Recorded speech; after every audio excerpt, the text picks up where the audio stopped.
우리가 지금 사순절을 지내고 있습니다. 사순절은 예수님께서 십자가 지시기 위해서 예루살렘을 향해 올라가시던 40일간의 기간을 말하는데요. 이제 한 주 막바지에 와 있습니다. 사순절 막바지에 와 있습니다. 다음 주가 예수님이 예루살렘에 입성하시는 종료주일이고 그 주간이 고난을 받고 십자가에 못 박혀 죽으시는 주간이 다음 주간, 2000년 전에 그렇게 하셨던 기간이 다음 주간입니다. 이 사순절에는 특별히 여러분, 우리가 오락을 금하고 나를 위해 즐기는 것을 금하고 예수님의 고난을 깊이 묵상해야 되는 절기가 사순절입니다. 우리가 이 사순절기를 제가 강조를 잘 안 해서 우리 성도님들이 이 부분에 너무 약한 것 같아요. 이 사순절은 정말 우리가 나를 위해 살면 안 돼요. 예수님을 위해 사셔야 됩니다. 여러분, 우리가 어떻게 구원받았습니까? 예수님이 고난받지 않았으면 우리는 구원받을 길이 없습니다. 그가 받으신 고난이 누구를 위한 고난입니까, 여러분? 그래서 이사야 53장에는 말씀합니다. 그는 실로 우리의 질고를 지고 슬픔을 당하였고 우리 생각하기를 그는 징벌을 받아 하나님께 맞으며 고난을 당한다 하였노라. 남일 대하듯 한다는 거예요. 그는 우리 때문에 우리의 슬픔을 짊어지고 죄의 질고를 짊어지고 그가 우리 슬픔을 대신 당했는데, 근데 우리는 그는 하나님께 징벌을 받아서 하나님께 매를 맞고 고난을 당한다고 생각한다는 거예요. 이게 여러분, 예수님 고난이 나와 상관이 없으면 안 돼요. 여러분이 예수님의 고난을 만나는 만큼, 깨달아 아는 만큼 그게 여러분 예수님이 만난 깊이에요. 이게요. 예수님이 나 같은 죄인을 위해서 십자가에 당하신 고난의 그 깊이가, 무게가 느껴지지 않으면 구원을 점검해 봐야 돼요. 여러분, 진짜 나 때문에 고난당하신 거잖아요. 내가 죄값으로 반드시 죽어야 되는데 나는 죄값으로 죽어서 심판받고 영원한 지옥 형벌에 떨어져야 되는데, 근데 그 형벌을 면제해 주기 위해서 예수님이 대신 그 십자가를 짊어지시고 고난 받으신 그 받기 위해서 지금 예루살렘을 향해 예수님은 무거운 발걸음을 옮기시는데, 여러분, 예수님 마음이 그도 육신을 입고 있기 때문에 여러분 그 고통의 무게가 말도 못하게 그에게 다가오는 거라고. 근데도 그는 묵묵히 예루살렘을 향해 걸어 올라가십니다. 나 때문입니다. 내 죄 때문입니다, 여러분. 그러니까 이 고난의 무게가, 예수님이 그렇게 십자가를 지시러 예루살렘에 올라갈 때 제자들은 따라가면서도 헛소리를 하잖아요. 따라가면서도 예수님이 예루살렘에 올라가면 하나님 왕국을 거기다 세울 텐데 누가 예수님 우편에 앉느냐 좌편에 앉느냐 자리 싸움을 하고 있습니다. 예수님 얼마나 한심하시고 깨닫지 못한 제자들 보면서 예수님이 좀 죽으러 올라가는데, 십자가에 죽으려고 올라가는데 제자들은 살겠대요. 제자들은 뭐 한 자리 차지하겠대요. 그러니 얼마나 예수님 마음이요, 참 무거우셨겠냐고. 우리가 그러면 안 되잖아. 제자들은 성령을 받지 못해서 알지 못했지만 우리는 성령으로 알잖아. 성령으로 예수님 고난이 얼마나 누구를 위한 고난인가 여러분 아시잖아요. 그럼 우리는 이 고난 주간만큼이라도 하나님 앞에 나를 집중하시기 바랍니다. 예수님의 고난에 집중하셔야 됩니다. 예수님의 고난의 무게를 모르면요, 그 믿음이 아닌 거예요. 이 고난 주간만이라도 물 1년 365일 다 나 같은 죄인을 위해서 예수님이 십자가에 고난당하신 그 고난의 무게가 나한테 항상 있어야 되지만, 우리가 사람이다 보니까 그렇게 온전하지 못하다고 치자고. 그럴지라도 이 사순절 기간만큼이라도 우리가 하나님께 예수님의 당한 고난 그 앞에서 살아가셔야 되는 줄 믿으시기 바랍니다. 그래서 여러분, 예수님의 십자가 고난을 깊이 만날 때 거기서부터 신앙이 참 성도가 되는 거고요. 거기서부터 회개가 시작되는 거예요. 회개 없이는 성도가 안 돼요, 여러분. 여러분, 우리가 회개가 어디서부터 시작되냐? 예수님의 십자가 고난을 만날 때 거기서 비로소 회개가 터져 나오는 거라고. 왜 너무 많은 신자들이 교회 안에 이렇게 예배당에 문 열고 왔다 갔다 예배 드리면서, 그러면서도 여러분 회개할 줄 모르는 이유가 뭐냐고. 예? 죄가 얼마나 무섭냐고. 죄가 얼마나 끔찍합니까, 여러분. 죄는 반드시 저와 여러분을 멸망의 길로 끌어가는데, 죄는 반드시 우리 육신의 때도 우리를 비참하게 만듭니다. 성경은 잠언 7장 26절에서 말씀합니다. 잠언 6장 26절에 말씀합니다. 음료로 인하여 사람이 한 조각 떡만 남게 되며, 음료로 마귀로 인해서 사람이 한 조각 떡만 남게 된대요. 마귀가 죄로 우리를 묶어서 육신의 때 우리를 이렇게 아주 비참하게 살도록 만든대요. 더 놀라 음란한 계집은 귀한 생명을 사냥함이니라 그랬어요. 우리 육신의 때 우리를 한 조각 떡만 남게 하도록 그렇게 아주 비참하게 살도록 만드는 것만 아니라 영혼의 때는 우리 귀한 영생을 사냥한대요. 그 이놈의 마귀는 죄로 우리를 묶어서 육신의 때도 이렇게 안 되게 하고, 또 영혼의 때는 이렇게 우리 영혼을 아주 지옥불로 이렇게 밀어넣는 거라고. 이게 죄 때문이라고요. 그럼 이 죄가 얼마나 무섭냐고 이게. 그래서 우리 힘으로는 도무지 이 죄를 해결할 수 없는 걸 아시고 예수님께서 오셔서 우리 죄를 대신 다 짊어지시고 내가 받아야 될 그 지옥의 형벌의 질고를 예수님이 대신 다 감당해 주셨잖아요. 여러분 예수님이 지셨던 십자가 무게가 얼마나 고통스러운 걸 우리가 너무도 잘 알잖아요. 십자가에 달리셔서 남기신 7마디 말씀 가운데 엘리 엘리 라마 사박다니, 나의 하나님 나의 하나님 어찌하여 나를 버리셨나이까. 아버지가 아들의 영혼을 버린 거예요, 지옥으로. 순간. 그 고통의 무게가, 지옥의 고통의 형벌의 무게가 다가오니까 주님이 십자가에서 절규한다고. 나의 하나님 나의 하나님 어찌하여 나를 버리셨나이까. 사실은 버린 게 아니죠. 우리 인간들의 죄 때문에 아버지는 아들인 자기 한 번째인 아들 예수에게 그 죄값을 다 뒤집어 씌워서 그 형벌을 아들에게 물으신다고. 그러니 죄가 이만큼 무서운데, 그럼 이 죄를 그냥 두면 안 되잖아. 우리가 반드시 회개해야지. 근데 회개할 줄 모르고 다녀요, 죄를. 왜 회개가 안 나오냐고요? 예수님이 나 때문에 예수님 당하신 십자가 고난의 무게가 안 느껴지기 때문에 회개가 없는 거예요. 오늘 여러분 진실된 회개가 저와 여러분에게 있어야 됩니다. 그래야 거기서부터 성도예요. 성도가 되는 거예요. 여기서부터 비로소 신앙이 시작되는 거라고. 회개 없이 어떻게 하나님의 자녀가 되냐고.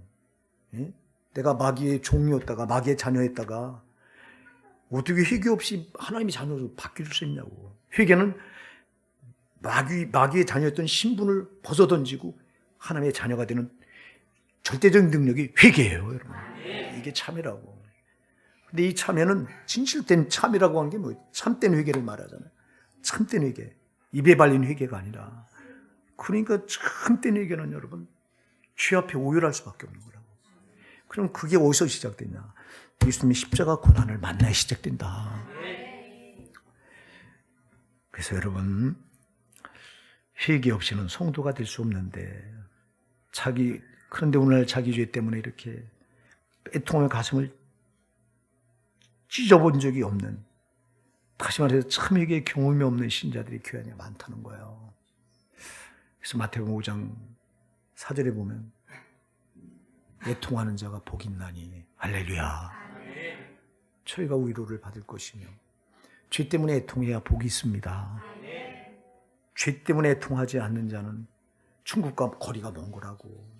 그러니까 여러분들이 죄 때문에 좀 많이 우시기 바랍니다. 죄 때문에 많이 울어야 돼요. 정말 죄 때문에 안 울어. 죄를 즐겨 오히려. 시올의 꾸정물을, 애국 이스라엘 백성들이 시올의 꾸정물을, 그 장마철에 우기에 그 시뻘건 흙탕물을, 그게 시올의 물입니다. 시올의 물을 마시려고 예레미야 2장 18절 말씀해요.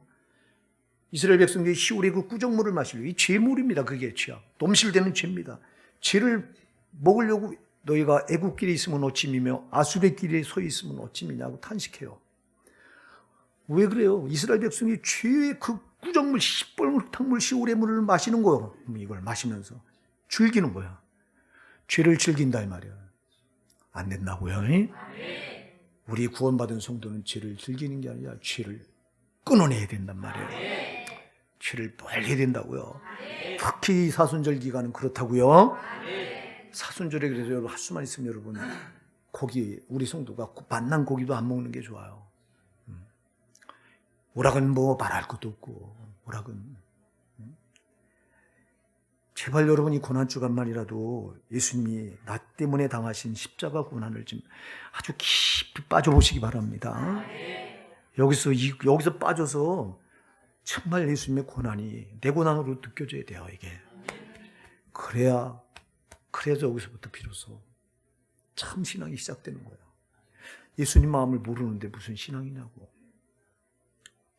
예수님은 나 같은 죄인을 살리기 위해서 정말 초절하게 그 40일기간을 예루살렘을 향해 올라가면서요. 가슴에 여기가 진짜 막 여기가 미어지는 거예요. 막 찢어지는 거예요. 그렇잖아요, 여러분.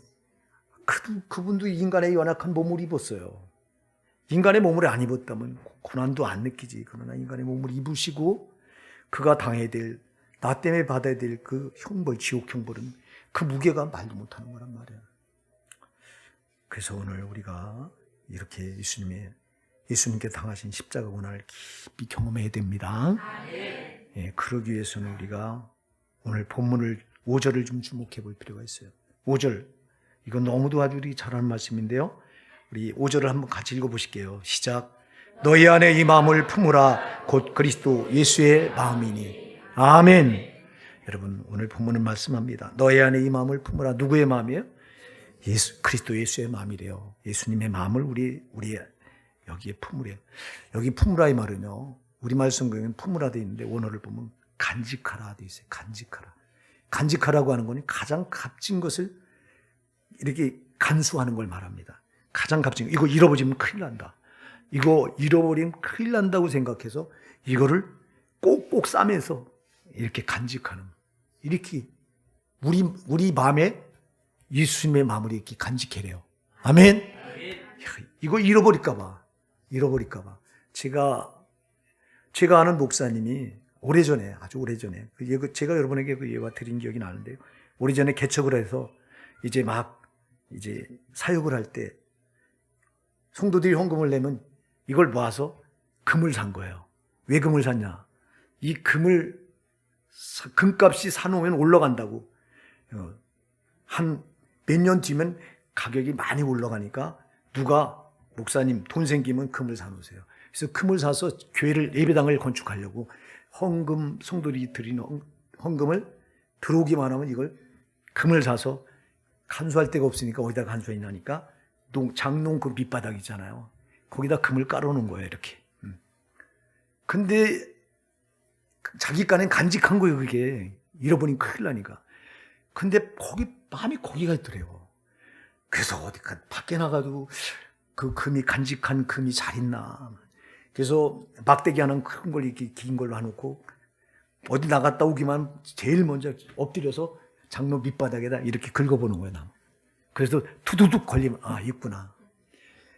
근데 너무 불안해서 못 견디겠는 거예요. 그래서 결국 그걸 팔아버렸다 그러더라고. 팔아버리니까 발 뻗고 자겠다고 그러더라고. 간직하다 이 말이 무슨 말이에요? 이거 잃어버릴까 봐 혹시라도. 그래서 날마다 이렇게 막 노심초사 여기다가 전부 마음을 쏟는 게 간직하는 거예요. 예, 우리가요 예수님 마음을 이렇게 품고 있으래요. 이렇게 간직하래요. 예수님 마음을 잃어버리지 말라는 거, 이게. 예수님 마음을. 왜 예수님 마음을 잃어버리지 말라고 할까요? 여러분, 이 예수님 마음을 가져야 우리가 천국에 들어갑니다. 우리가 워낙은 누구의 마음을 가졌었죠? 마귀의 마음을 가졌잖아요. 미워하고 시기하고 질투하고 탐욕 부리고 음란하고, 예? 그리고 교만하고 다 마귀 마음을 우리가 품었었어요. 이거는 아주 본성이 그랬어요. 우리가 모태로 태어나면서부터, 이건 어린아이 때부터 자라면서 마귀가 우리 마음에다가 제 마음을 갖다가 심어줘가지고 미움, 질투, 시기, 교만, 분쟁, 또 여기 또 탐욕, 이기심, 또 정욕, 이런 것들로 막 채워놨었단 말이에요, 이게. 그래서 우리는 본래 태어나면서부터 마귀의 마음을 갖고 태어났어요. 그런데 우리가 예수님을 만남으로 인해서 이제 우리 안에 있던 마귀가 쌓아놓은 마음이 회심을 통해서 무너진 거예요. 회심이 왜 중요하냐면 마귀가 우리 안에 쌓아놨던 그 마음이 무너진 첫 번째 단계가 회심이에요. 이게요. 여러분들이 예수님을 빛이신 예수님을 만날 때 내 안에 어둠, 마귀가 쌓아놓은 어둠, 그게 마귀의 마음이거든요. 미움, 시기, 질투, 분쟁, 음욕, 또 음란, 또 이제 교만, 이기심, 탐욕, 이런 게 다 마귀의 마음이에요. 마귀는 여기다 겹겹이 쌓아놓은 거예요, 제 마음을. 그렇게 하고 끌고 다닌 거예요, 우리를. 예. 근데 우리가 예수님을 빛으로 만나는 순간 회심을 통해서, 회개를 통해서 이게 다 무너져 버린 거예요. 그리고 우리 안에 이제 예수님의 마음을 여기다 품게 된 거예요. 할렐루야! 이게 성도예요, 이게. 그러니까 여러분, 내 마음에 아직도 마귀의 마음이 있는가 점검하셔야 됩니다. 마귀가 욕심 부리게 하고, 또 시기하게 하고, 미워하게 하고, 또 이기적으로 살게 하고, 또 교만 부리게 하고, 이런 것들이 나에게 있나 점검하셔서, 이런 것들이 아직도 있다면 이거 빨리 무너뜨려야 됩니다. 이게 안 무너져도, 이거 안 무너지고는 천국 못 가는 거예요. 여기가 먼저 천국이 돼야 돼, 마음이. 그래서 우리 안에 예수 그리스도의 마음을, 그리스도 예수의 마음을 간직하라고 말씀하는 거예요, 오늘 본문이. 간직하라는 아까도 얘기했잖아요. 잃어버리지 않게 하라는 거죠. 예, 잊어버리면 안 돼요. 잃어버리면 안 된다고, 이 마음을. 간직하라. 그래서 예수의 마음을, 여러분, 마귀의 마음은 무너지고 예수의 마음이 우리 안에 이렇게 탁 정착이 돼 있어야 됩니다. 이거를 오늘 품고 간직하라고 본문이 말해요. 그러면 예수 그리스도의 마음, 예수님의 마음이 어떤 마음이냐, 우리가 오늘 본문이 그 세 가지로 말하는데요. 예수의 마음을 우리 3절 한번 같이 읽어보실까요? 시작. 아무 일에든지 다툼이나 허용으로 하지 말고 오직 겸손한 마음으로 각각 자기보다 남을 낮게 여기고. 아멘. 자, 알 수 있겠죠? 무슨 마음이에요? 겸손한 마음이에요. 여러분, 예수님의 마음은 첫째가 겸손한 마음입니다. 우리 안에 겸손한 마음, 이걸 품으래요. 이걸 간직해야 돼요. 그런데 우리 안에 겸손하기보다 교만한 마음이 혹시 없습니까, 여러분? 이놈 마귀는요, 틈을 노리고 기다리고 있다가 비집고 들어와서 우리 안에다가 제 교만한 마음을 여기다 심어놓으려고 발악을 합니다. 속으면 안 됩니다. 여러분, 여러분 마음에 제일 중요한 마음이 이게 아주 무슨 마음? 겸손한 마음. 그래서 제가 여러분들, 우리 성도는 해서 첫째도 겸손, 둘째도 겸손, 셋째도 뭐다? 겸손이다. 예수님 마음이에요. 이 교만한 마음이 있으면 안 됩니다. 그럼 겸손한 마음을 지금 설명하죠. 뭐라고 말해요? 겸손한 마음으로 각각 자기보다 남을 낮게 여기는. 여러분, 나보다 다른 사람을 높여주고 진짜 존중해 주는 게, 이게 겸손이에요. 아멘. 이게 겸손이라고. 우리는 죄성 때문에요. 죄성 때문에 우리는 자꾸 사람을 예모로 봐요. 그래서 겉으로 드러난 걸 보고 이제 사람을 평가하면서 우리는 나보다 좀 나아 보이면 아부하려고 하고 숙이고 들어가고, 나보다 못하면 밟으려고 그래요. 이게 마귀의 마음, 이 본성을, 우리의 죄된 본성이 남아있기 때문에 우리는 사람을 대할 때 자꾸 비교를 한다고, 평가를 한다고, 자꾸 판단하면 안 되는데, 그래서 자꾸 판단해서 우리는, 예수님은 그러지 않았어요. 예수님이 진짜 자기보다 우리를 낮게 여기신 거예요. 아멘. 그래서 죄인인 우리 때문에 자기를 철저히 낮추셨잖아. 여러분, 그분이 영이시고 우주 만물을 창조하셔서 안 계신 곳이 없는데, 우주 만물에 다 편재해 계신데, 다 계신데 인간의 몸에다 자기를 거기다 가두셨어. 그러면 이건 엄청난 낮아짐이에요, 여러분. 자기를 인간의 몸에다 가두었다고 하는 거는 왜 그래요? 나 같은 죄인 하나를 살리려니까 자기가 나보다 더 낮아져야 되는 거야. 할렐루야. 이렇게 자기를 낮추셨다니까. 아니, 우리를 진짜 자기보다, 그래서 자기가, 예수님이 이 땅에 오셔서 생명을 우리에게 내주셨잖아요, 십자가에서. 여러분, 생명은 자기를 전부 쏟은 거잖아. 나 같은 죄인 하나를 살리려고 자기 생명을 내줬다? 이게 뭐냐니까 나를 어떻게 자기 생명보다 뭐한 거예요? 더 존중한 거예요. 아멘입니다. 자기 생명보다 나를, 죄인 하나인 나를 더 이렇게 높여준 거야. 더 아낀 거야. 이게 겸손이라 이 말입니다. 근데 주님은 가장 높으신 분이 이렇게 겸손으로 자기를 무장하고 오셔서 진짜 자기보다 우리를 낮게 여겨주셨는데 자기 생명을 주시기까지 우리를 사랑하시고 이렇게 우리에게 겸손을 쏟아 부으셨는데, 그래서 예수님은 겸손에 대해서 말씀하잖아요. 마태복음 11장 29절에 나는 마음이 온유하고 겸손하니, 할렐루야, 나의 멍에를 메고 배우라 그러잖아. 뭐를 배우래요? 온유와 겸손을 배우래요. 겸손을 배우래요. 오늘 겸손해야 됩니다. 겸손은 나보다 남을 낮게 여기는 겁니다. 근데 우리는 죄성 때문에 자꾸 사람을 평가하고 외모로 평가하고 비교하면서 나보다 잘난 사람에게는 숙이고 들어가려고 하고, 나보다 지금 내가 저 사람보다 조금 우월하다고 생각되면 그 사람을 밟으려고 한단 말이에요. 이게 예수님은 절대 그러지 않았다고요.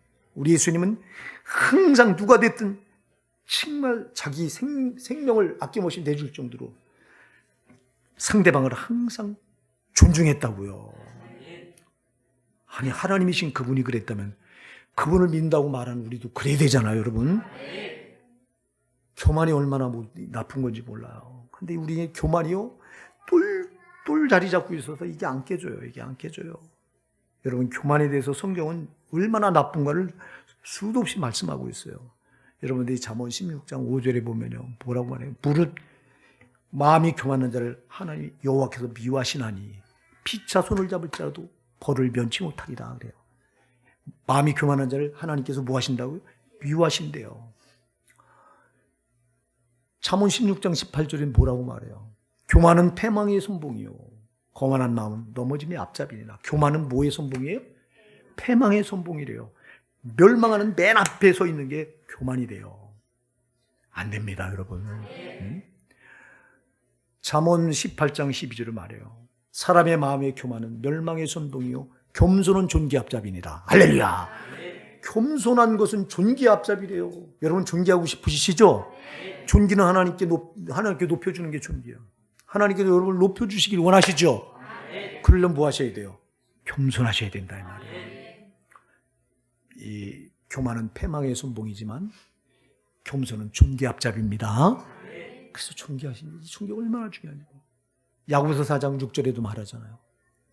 하나님이 교만한 자를 멀리하시고 겸손한 자에게 은혜를 더하시느니라. 교만한 자는 뭐예요? 밀어낸대요. 하나님 밀어낸대요. 교만하면 안 돼요. 우리가 원래가 본바탕이 교만한 자들이에요. 죄성 때문에. 근데 우리가 예수님 만나 회심하면서 이게 무너진 거예요. 이게 안 무너졌다면 여러분, 이게 큰일 난 거예요. 무너져야 돼요. 제발 누가 됐든 나보다 낫다고 여기시기 바랍니다. 이건 성령이 그 마음을 주셔야 돼요. 근데 여러분이 잘 나가고 나보다 정말 우월해 보이고 하는 사람, 그런 사람들보다 누가 더 중요하냐? 나보다 약해 보이는 이분들이 중요한 줄 믿으시기 바랍니다. 내가 이건 아주 수도 없이 강조해. 이거 우리 예수님이 그러셨어. 오셔서 가난한 자들, 병든 자들, 귀신 들린 자들, 이 자들은 유대 사회에서 죄 시켜놓은 자들이에요, 여러분. 가난한 자들, 또 세리, 창기 같은 이 죄인들은 유대교도 입교도 못하도록 딱 못을 박아놓고 죄시킨 자들. 당시 병든 자들 죄시켜놨어요. 귀신 들려서 막 행동이 이상하게 막 미친 짓 하고 하는, 다 죄시켜놓은 거예요. 사람, 이 세상에서는 죄된 자들이요. 근데 예수님은 그들을 찾아가 주셔서 그들의 친구가 되주시잖아요. 우리 예수님의 겸손 때문에 그래요, 여러분. 근데 우리는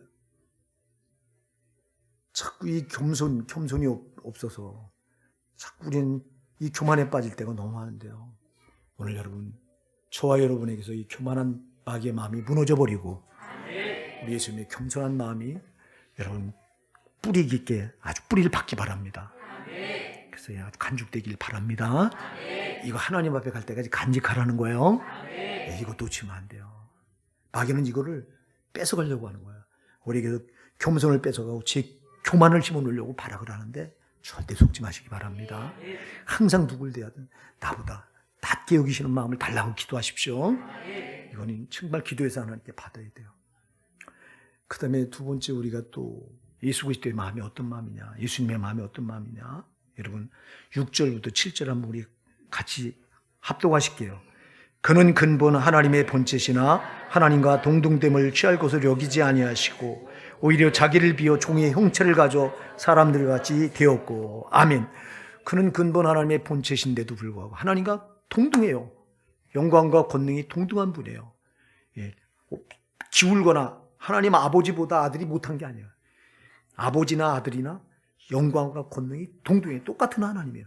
그런데 하나님과 한 본체인데도 불구하고 하나님과 동등됨을 취할 것으로 여기지 않았대요. 스스로가 하나님과 동등됨을 취할 것으로 여기지 않고 자기를 비워서 뭐를 가졌대요? 종의 형체를 가지고 사람과 같이 되었대요. 자, 여러분, 종의 형체를 가지고 오셨다. 왜 종으로 오셨을까요? 섬기러 오신 거예요. 그래서 예수님의 마음은 섬기는 마음이에요. 우리 예수님의 마음은 겸손한 마음이에요. 첫째는. 그 다음에 두 번째가 섬기시는 마음이에요. 섬기는 마음. 섬기려고 종으로 오신 거예요. 그분은 섬김을 받아야 될 뿐이지 섬겨야 될 뿐이 아니잖아. 그분은 홀로 그분이 만든 피조물을 통해서 다 영광을 받으시고 존경을 받으셔야 될 분이 우리 예수님입니다. 근데 그걸 스스로 포기하고 하나님과 동등됨을 여기지 않고 자기를 스스로 비워서 종의 형체를 가지고 오셨대요. 종의 형체를 가지고 오신 건 섬기러 오셨다 이 말입니다.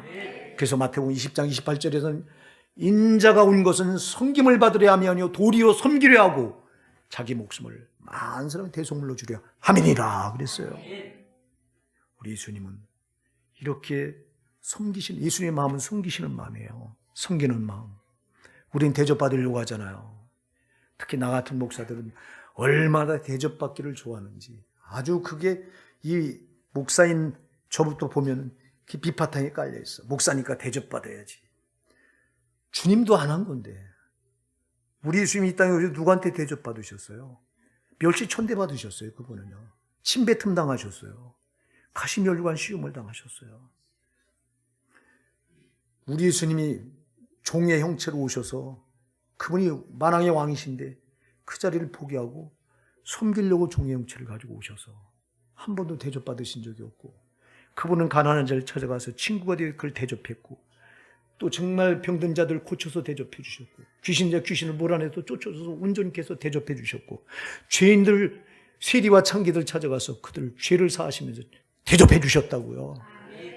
예수님은 십자가에 못 박혀 죽으시면서 모든 인류를 대접하셨다고요. 근데 왜 우리는 대접받으려고 하냐고. 이 대접받으려고 하는 마음이 이게 마귀의 마음이요. 이게 무너져야 된다고요.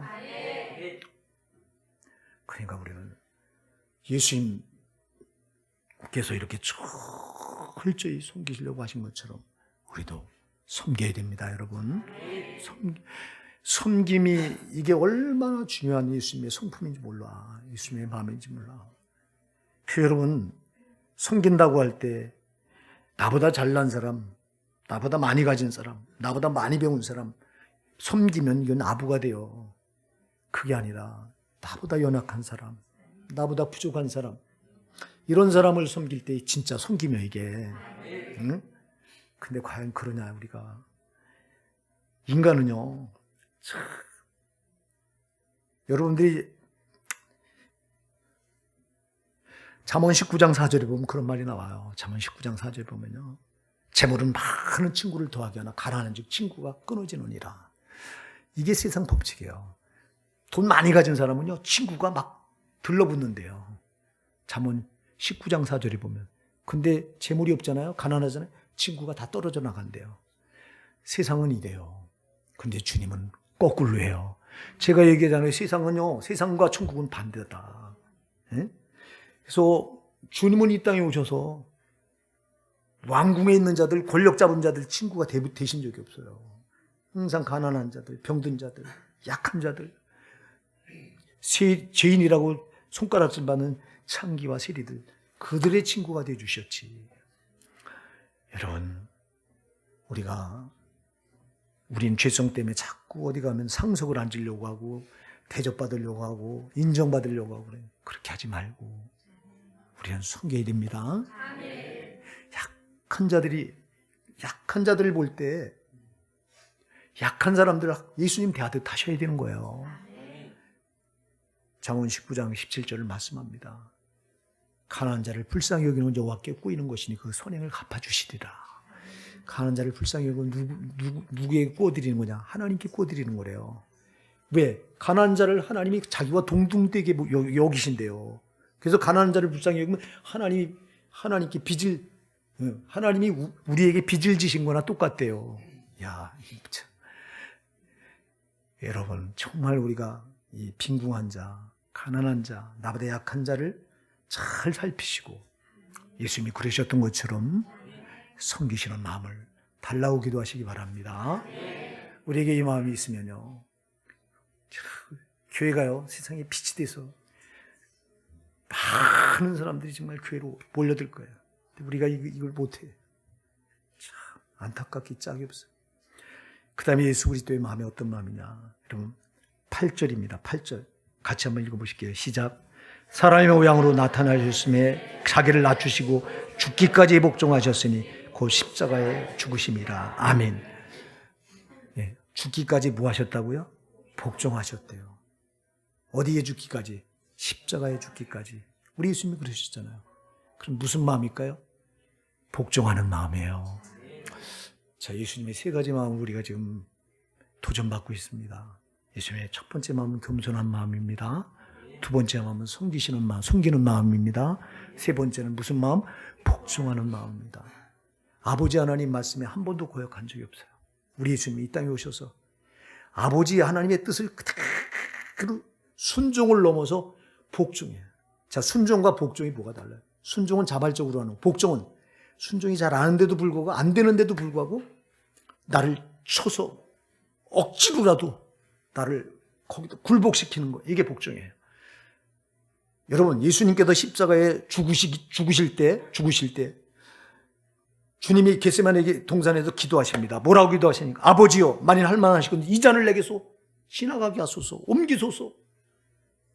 여러분, 얼마나 십자가 그 고통이, 겟세마네 동산에 기도하는데 십자가 죽으심을 눈앞에 두고 기도하는데 그 무게가 너무 무겁게 다가오는 거예요. 이게 지옥 형벌의 고통이니까. 그러니까 예수님이 죽으러 오신 그분이 뻔히 압니다. 자기가 죽어야 된다고 하는 거 알면서도 만일 할 수만 있거든 아버지요, 할 수만 있거든 이 잔을 내게서 지나가게 하소서, 옮기소서, 내가 이 십자가를 앉을 수 있으면 앉게 해주소서, 이렇게 기도해요. 그러나 내 원대로 마옵시고 아버지 원대로 하옵소서 하고 기도하죠. 여러분, 얼마나 그게 생각해 보세요. 지고 싶지 않은 거예요. 네?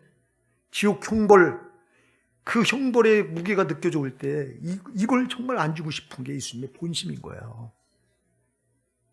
그런데도 불구하고 지셨어요, 안 지셨어요? 지셨어요. 복종하셨다 이 말이에요, 이게. 순종하는 게 아니라 순종이 안 되니까 복종까지 하신 거예요, 십자가에. 여러분, 우리에게도 이 마음을 달라고 기도하십시오. 우리에게 복종하는 마음, 우리 하나님께 복종하는 마음이 우리에게 있어야 되는데 예수님이 그 마음을 가지셨듯이 우린 대항할 때가 많잖아요. 하나님, 이럴 수 있습니까? 나에게 왜 이러십니까? 우린 죄성을 가진 우리가. 잠언 19장 3절을 말합니다. 사람이 미련함으로 자기 길을 굽게 하고도 마음으로 여호와를 원망하느니라 그래요. 미련해서 내가 내 앞길을 굽게 만든 거예요. 고난이 왜 와요?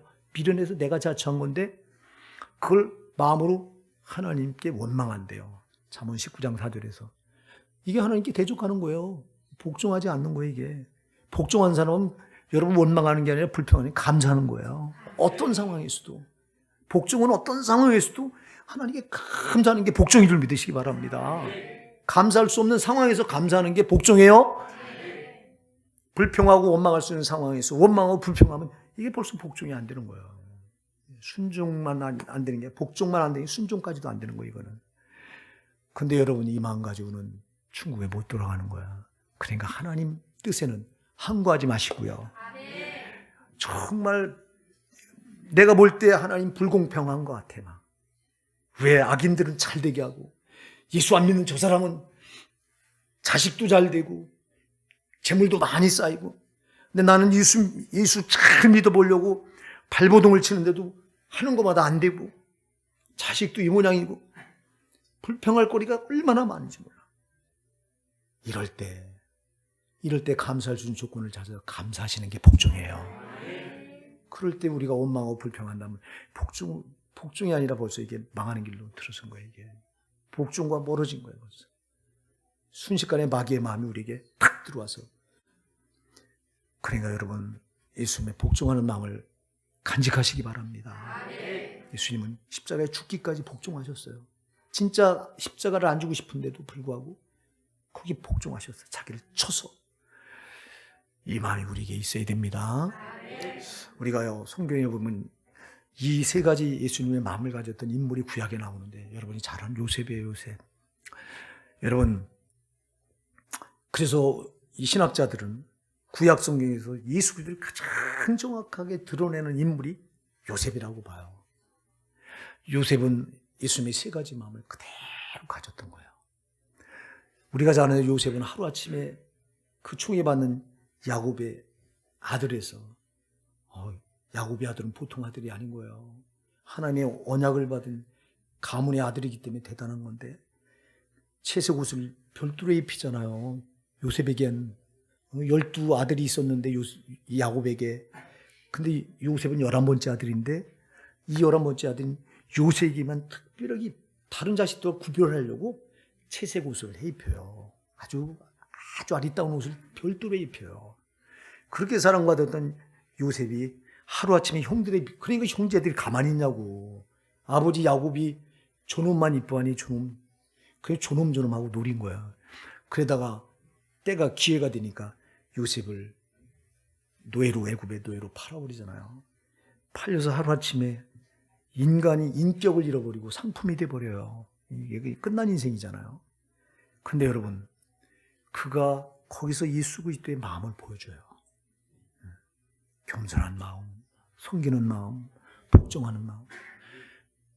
그래서 보디발의 집에 노예로 팔려갔는데, 다른 노예들처럼 노예 근성을 가지고 상전 눈치나 보면서 슬슬 피동적으로 그렇게 움직이면서 지냈다면 그는 영원한 노예 못 벗어났을 거예요. 그러지 않았어요. 그는 예수님의 겸손한 마음, 섬기는 마음, 복종하는 마음을 가지고 보디발에게 그대로 자기 있는 그대로 그대로 보여줬어요. 보디발이 보니까 노예 중에서 수많은 보디발이면요, 애굽의 2인자잖아요. 애굽은 당시 세계를 통치하던 이집트 문명, 세계 통치하던 그 막강한 나라의 2인자면 여러분, 노예가 그 집에 얼마나 많았겠냐고. 근데 그 중에서 보니까 특별한 놈이 눈에 띄는 거야. 그게 바로 요셉이에요. 다른 노예들 같지 않아. 항상 능동적이고 정말 시키지 않았는데 자기가 다 알아서 하고. 그러니까 그를 발탁해서 그 집 가정 총무로 삼아요. 그 집 집사로 삼았다는 거야, 한마디로 말하면. 여러분, 당시에 그 보디발의 집에 가정 총무가 되려면요, 애굽의 상당한 지위에 있는 사람이 맞는 거예요. 그 직분을, 그 위치를. 근데 노예 중에서 뽑아서 가정 모든 재반 업무를 다 맡긴다? 이건 있을 수 없는 일이 벌어진 거예요. 왜 그랬어요? 요셉에게는 이렇게 겸손한 마음, 섬기는 마음, 복종하는 마음이 있었던 거예요. 이걸 주인 보디발이 봤던 거예요. 그것도 그렇게 해서 가정 총무가 됐는데도 보니까 보디발의 아내가 보니까 너무 잘생겼다고 그랬어요. 준수했다고 그랬어요. 용모가. 잘생겼으니까 밤낮 유혹하는 거예요. 동침하자고. 근데 하루는 다 아무도 없도록 일부러 이 보디발의 아내가 집에 아무도 없도록 다 만들어 놓고, 상황을 만들어 놓고 보디발을 부른 거예요. 일 시키려고. 들어왔다가 보니까 또 그냥 동침하자고 옷을 붙들고 늘어지니까 이걸 벗고 도망치셨잖아요. 그러니까 이를 갈죠. 요 놈이 내 말을 안 듣는다고. 지고 있던 요셉의 옷을 가지고 자기 아내 보디바르니까 요 놈이 나를 간음하려고 봐라 이게 증거라고 옷을 들어보니까 누명을 쓰고 왕에게 죄를 범한 자들 거기 들어가면 죽어서 나오는 그 감옥에 갇히잖아요. 그럼 그 인생 끝난 거잖아요. 근데 거기서도요 그 겸손한 마음, 섬기는 마음, 복종하는 마음을 가지고 그 감옥에서도 예수님의 마음을 가지고 그대로 나타내 보여줬더니 촌옥에게 인정을 받아. 할렐루야. 그냥 감옥에 가서도 모든 재반 사물을 또 촌옥이 그에게 맡깁니다. 그래서 이렇게 낮아졌던 이 요셉이 나중에는 애굽의 제인자가 돼요. 할렐루야. 여러분, 우리가 예수님의 이 겸손한 마음, 섬기는 마음, 복종하는 마음만 우리가 간직하고 살아간다면요, 하나님 우리를 높여주신 줄 믿으시기 바랍니다. 그래서 오늘 본문에도요, 요 3절부터 8절까지는 이렇게 겸손한 마음, 섬기는 마음, 복종하는 마음으로 이렇게 낮아진 예수님을 말씀하고 나서 9절부터 11절까지 뭐라고 말씀하나 한번 읽어볼까요? 9절부터 11절 시작. 이러므로 하나님이 그를 지극히 높여 모든 이름에 뛰어난 이름을 주사 하늘에 있는 자들과 땅에 있는 모든 자들과 땅 아래 있는 모든 자들로 모든 무릎을 예수 이름에 꿇게 하시고 모든 입으로 예수 그리스도를 주라 하시나요 하나님 아버지께 영광을 돌리게 하셨느니라. 아멘.